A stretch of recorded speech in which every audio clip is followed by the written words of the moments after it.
vai anunciar, não é verdade? Mas será que a palavra de Deus não tem muito mais importância Do que o plantão da Globo, para que você pare e então ouça a palavra de Deus? Pois bem, eu vou ler um texto bíblico.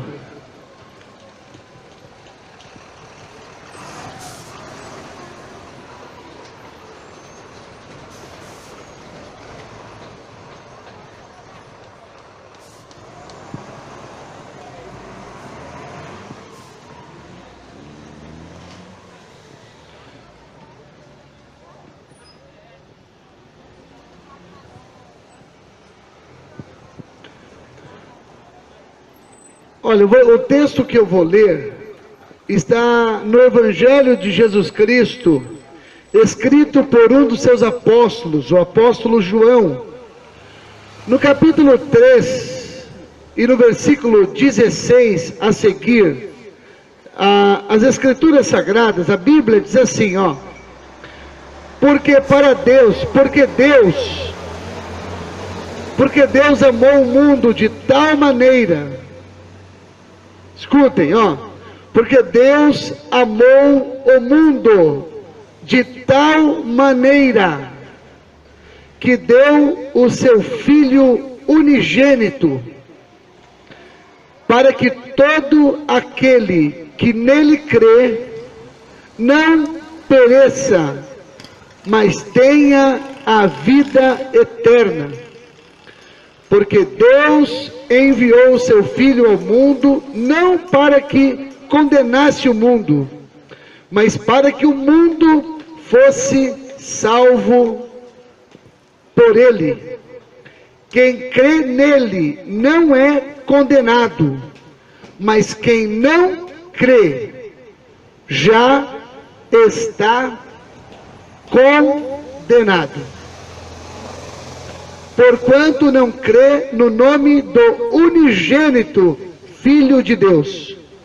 E a condenação é esta, que a luz veio ao mundo, e os homens amaram mais as trevas do que a luz, porque as suas obras eram más.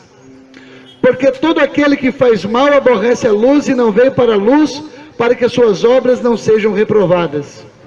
Mas quem pratica a verdade vem para a luz, a fim de que as suas obras sejam manifestas, porque são feitas em Deus.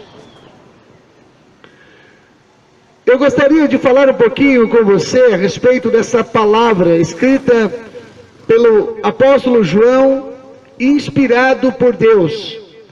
Porque a Bíblia diz que toda escritura divinamente inspirada é proveitosa para ensinar, corrigir e redarguir, ou seja, orientar o homem e a mulher nos caminhos de Deus. Se isto é verdade, com toda certeza, temos um ensinamento aqui para nós na palavra de Deus.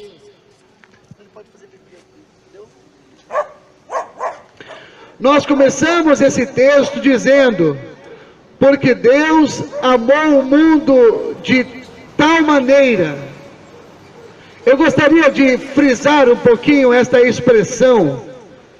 Deus amou o mundo de uma tal maneira. O apóstolo João, em seu vocabulário limitado, não encontrou uma palavra que fosse, que atendesse tamanho amor para explicar o tamanho, a profundidade, a largura, a extensão, a altura do amor de Deus para com a sua criação. Então ele diz: porque Deus amou o mundo de tal maneira. Se João dissesse que Deus amou o mundo de norte a sul, não seria o suficiente para expressar tal amor. De leste a oeste, não seria. Deus amou o mundo do tamanho do universo não seria suficiente, porque Deus nos amou com um amor infinito, incomensurável, imedível. Foi um amor tal que Ele desfez-se temporariamente do seu próprio Filho para que nós pudéssemos ser salvos. Escutem, a palavra diz que Deus nos amou de uma tal forma que entrega o seu próprio Filho. Quando o apóstolo Paulo discorre a respeito deste acontecimento, deste ato, ele diz: talvez alguém ousasse entregar o seu filho para morrer por uma pessoa boa, mas por uma pessoa ruim. Quem seria louco a tal ponto de entregar o seu filho, não somente o seu filho, mas o seu único filho? Eu vou citar aqui algumas características das quais estão inclusas nesse amor: adúlteros, adúlteras, prostitutas, ladrões, fornicários, mentirosos, entre outras categorias de pecados terríveis e abomináveis. Quem daria o seu próprio filho para morrer por um assassino? Quem daria o seu próprio filho para morrer por um mentiroso? Eu tenho a resposta. Deus amou o mundo de tal maneira, com amor tão grande, com amor tão imenso, tão extraordinário, que morreu por nós, segundo Paulo, sendo nós ainda pecadores. Eu quero provar que você é um desses pecadores inclusos no alvo do amor de Deus. Deixe-me lhe fazer uma pergunta, amém? Deixe-me lhe fazer uma pergunta. Alguma vez na sua vida, você já mentiu? Não precisa ser uma mentira grande, não, uma mentirinha pequenininha. Sabe, aquela falta de verdade, falta de sinceridade, aquela mentirinha. Você já mentiu? Já mentiu para o seu filho, para o seu pai, para a sua mãe, para o seu professor, para o seu patrão, para a sua esposa, para o seu vizinho? Já, né? Ok. Quem mente é o quê? Quem mente? Qual é o adjetivo de um homem ou de uma mulher que mente? Mentiroso. Quem mente é mentiroso. Pois bem, a Bíblia diz que ficarão de fora os mentirosos. Os mentirosos não herdarão o reino de Deus. Basta uma pequena mentira para que percamos a nossa salvação em Deus. Mas quando Deus enviou seu Filho para morrer por nós, nós ainda éramos mentirosos. É isso que eu quero dizer. Jesus disse que se você olhar para uma mulher com pensamentos libidinosos, com pensamentos promíscuos, com a intenção de possuí-la, você já cometeu adultério na sua mente. Então, já passou pela sua cabeça o desejo de possuir uma mulher, mesmo ela não sendo sua esposa? Já passou pelo seu coração o desejo de possuir uma mulher que já tenha compromisso com outro homem?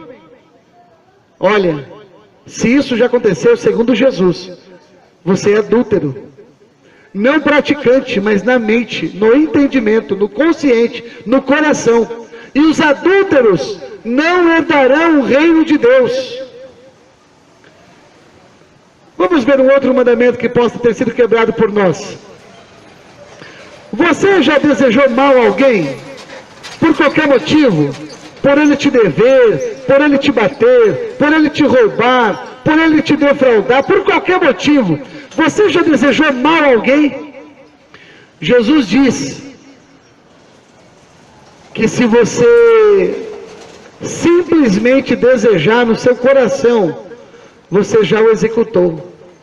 Então você também pode ser um assassino, mesmo não tendo levantado uma faca, uma arma para ninguém na vida. O simples fato de você desejar isso na sua mente, você já cometeu o pecado de assassinato. A Bíblia diz, Paz do Senhor Jesus, a Bíblia diz que Cristo morreu por nós quando nós éramos ainda adúlteros, pecadores, miseráveis, mentirosos, fornicários, ladrões, roubadores. Nós éramos, na verdade, e muitos ainda o são, inimigos de Deus. O homem e a mulher que de alguma forma não confessa o seu pecado e deixa, constitui-se inimigo de Deus. Mais do que isso, é alvo da ira futura de Deus. Eu quero lhe dizer, e gostaria que você atentasse para isso: Deus amou o mundo de uma tal forma que não olhou para a nossa condição pecaminosa, mas observou o seu profundo amor e enviou o seu Filho para morrer por nós. O escritor aos Hebreus diz: como escaparemos se negligenciarmos tão grande amor, tão profundo amor? Não há como justificar a negativa para com esse amor.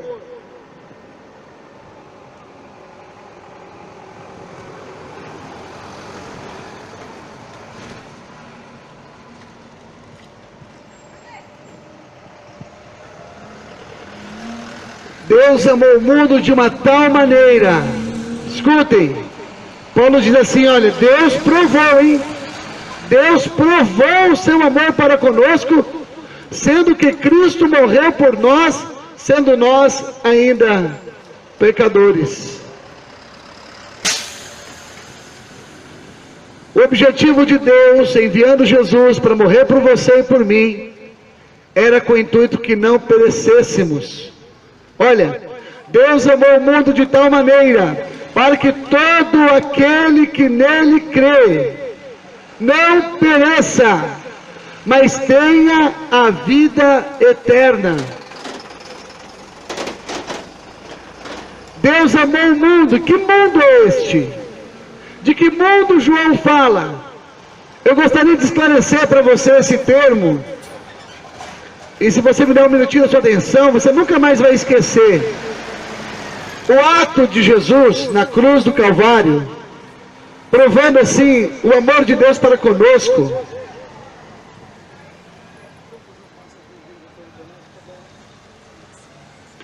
Deus amou o mundo. A palavra mundo aqui tem a conotação abrangente de povos. Deus amou os povos de tal maneira. Deus amou os homens de tal maneira, as mulheres, as crianças, a sua criação. Está falando de homens e mulheres de todas as raças, de todas as tribos, de todas as línguas, de todas as nações. Deus amou o mundo, amou os homens de todos os tempos, de todas as eras, os que já haviam nascido e os que nasceram naquela época e os que ainda viriam a nascer. Deus nos amou de uma maneira tão forte e profunda que entrega o seu próprio Filho. Então o escritor aos Hebreus diz, olha, se nós recusarmos esse amor, nós não escaparemos da sua ira.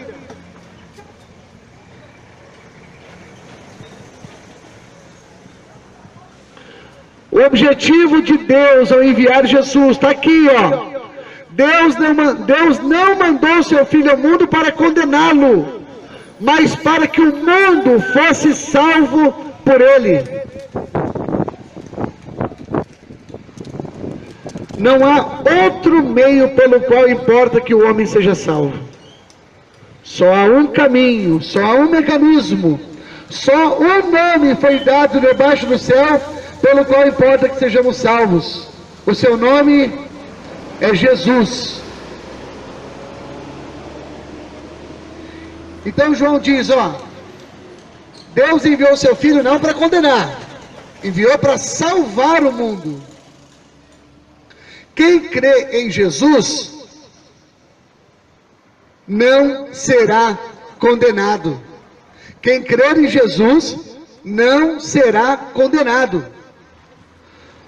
Mas condenado do quê? A minha pergunta é, do quê? Do que o homem será condenado?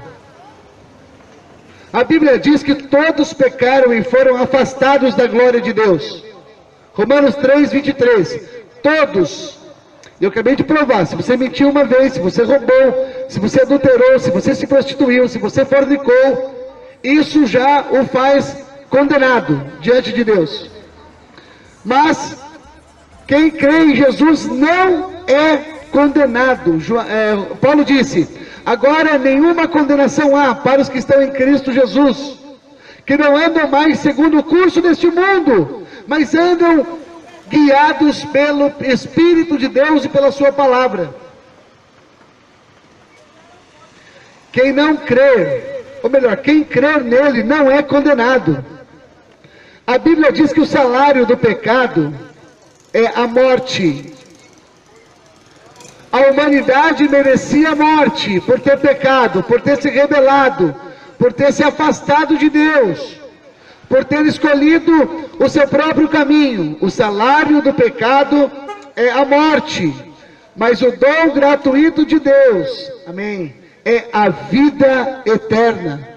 Então a condenação é esta, a morte, mas não a morte física, a morte espiritual, uma morte que não mais tem fim, uma morte eterna, longe e separado de Deus. Quem crê em Jesus não é condenado,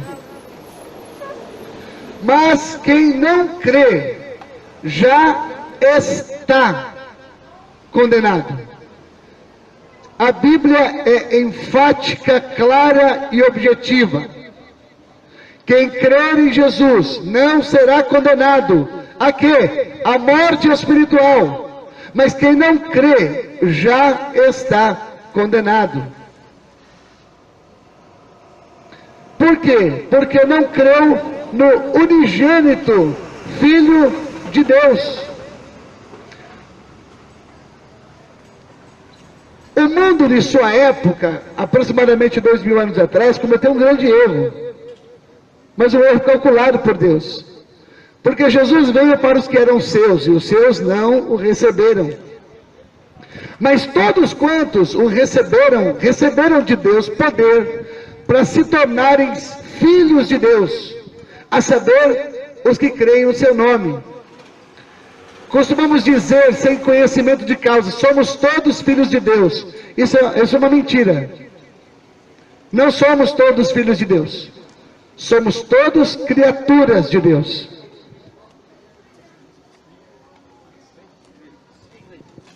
Todos nós somos criaturas. Indefinidamente, todos fomos criados por Deus. Agora, só são filhos de Deus os que encontram em Jesus a redenção. A saber, os que creem no seu nome, receberam poder de Deus para se tornarem filhos. Somos herdeiros de Deus e cordeiros de Cristo através da adoção. Cristo nos conecta de novo a Deus. Então escutem. A condenação está em não crer em Jesus. A condenação do homem está em não crer em Jesus. A condenação é esta, que a luz veio ao mundo, e os homens amaram mais as trevas do que a luz, porque as suas obras eram más. A Bíblia diz, Cleiton, se confessarmos os nossos pecados, Deus é fiel.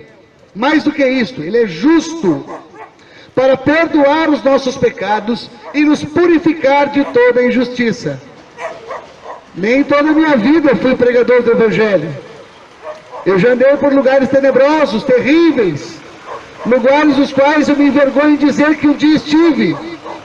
Mas eu confessei o meu pecado a Deus. E por esse motivo, a sua fidelidade e justiça entrou em ação a meu favor, me purificando dos pecados e me limpando da injustiça.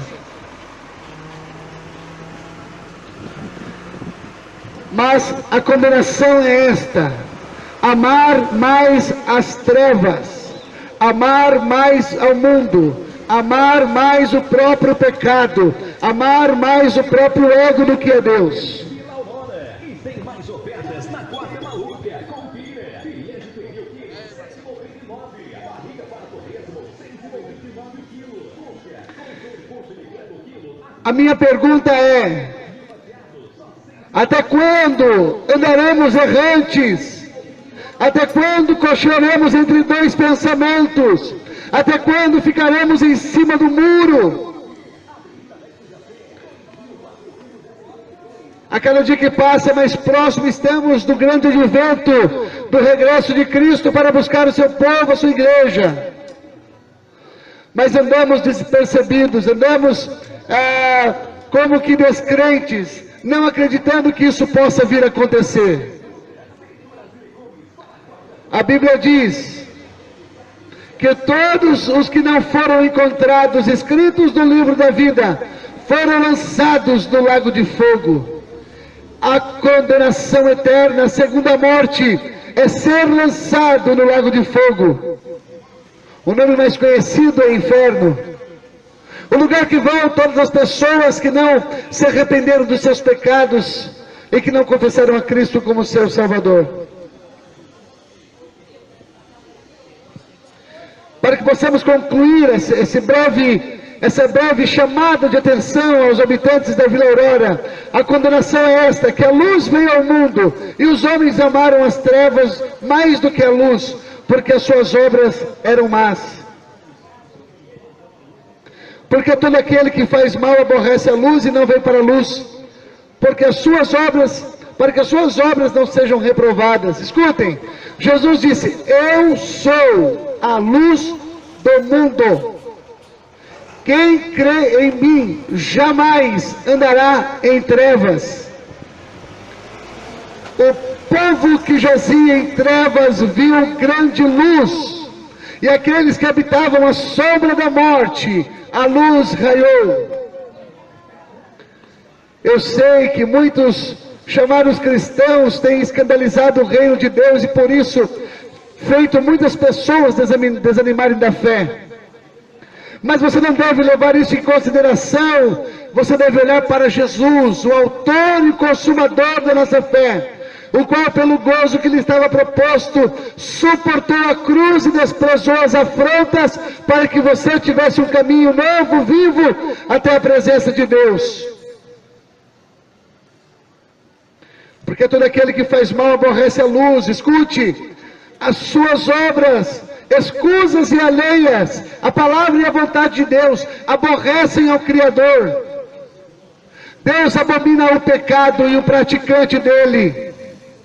Deus abomina a injustiça, Deus abomina o pecado, Deus abomina o adultério, a fornicação, a prostituição e muitas outras coisas dos quais nos deleitamos em fazer. Haverá um pagamento para aqueles que não se arrependerem.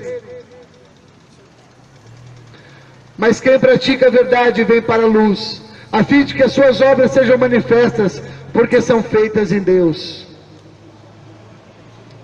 Há um convite bíblico para todos, sem exceção: virem e se aproximarem. Vinde, conheçamos e prossigamos em conhecer o Senhor nosso Deus.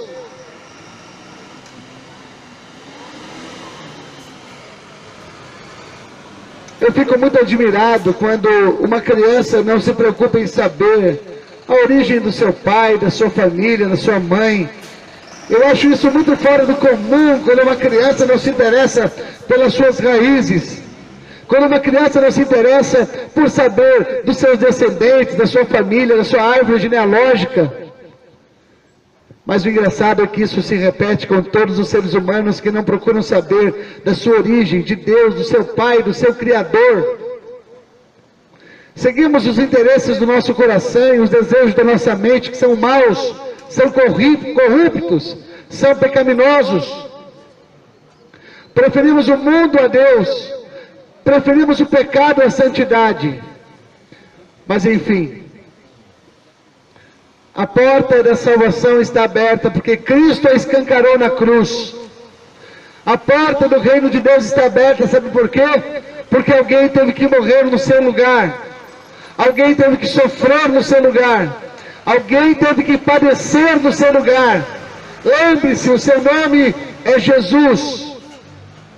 Se você der um sinal, se você fizer uma expressão de arrependimento, Cristo virá ao seu encontro e Ele pode mudar, transformar a sua vida, como transformou a água em vinho no seu primeiro milagre em João capítulo 2, em Caná da Galileia. O ministério de Cristo é um ministério de transformação, um ministério de mudança. A palavra conversão denota mudança de direção. Eu quero convidá-lo a converter-se ao cristianismo, a converter-se ao evangelho, a mudar a sua vida. Deus abençoe, meu irmão. De uma vez por todas. A Bíblia diz: buscai ao Senhor enquanto se pode achar. Buscai ao Senhor enquanto se pode achar. Deixe o homem maligno, deixe o ímpio, deixe o seu caminho, abandone o pecado e se converta ao Senhor, que terá misericórdia de ti, se compadecerá de ti. Dos seus pecados Deus não mais se lembrará. Ele lançará os seus pecados no mar do esquecimento e colocará uma placa para que o diabo jamais vá lá buscar os seus pecados. É proibido pescar. Nós nos reunimos para celebrar a Cristo no antigo mercado do Teixeira, na Avenida Alexio Jafé, no ponto final do Lapa, número 2836, Alexio Jafé, 2836. Você é meu convidado. Venha ouvir mais algumas explanações da palavra de Deus na Avenida Alexio Jafé. Mais do que isso, não aguarde, não perca tempo. Vá para o seu lar, pegue a sua Bíblia e comece a lê-la. Deus lhe dará entendimento e lhe fará saber mais coisas sobre o que eu vos tenho dito. Deus te abençoe em nome do Senhor Jesus.